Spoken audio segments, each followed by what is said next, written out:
No, I think I had Rio November the 1st will be about 10 years.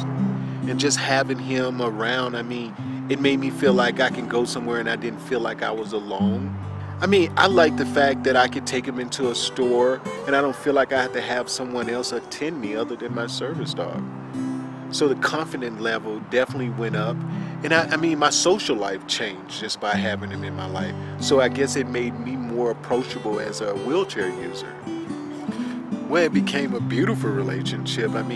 After him understanding what I needed from him and us going through the plans, some of the stuff just came naturally.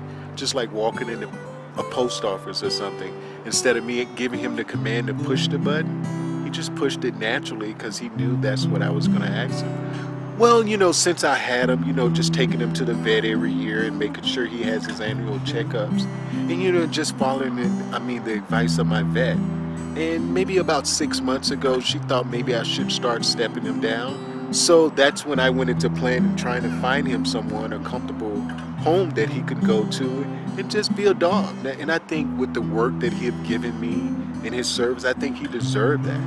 I'm just excited about coming in and just having this dog maybe to do more, just a little bit more than Rio. I was happy with his service and what he was trained to do, and it worked for me. My life is changing. I'm gonna be driving in maybe 2 or 3 months from now. So I hadn't drove a vehicle in over 24 years. So just having this new service dog and then enjoying that new experience, I'm just excited about the whole thing.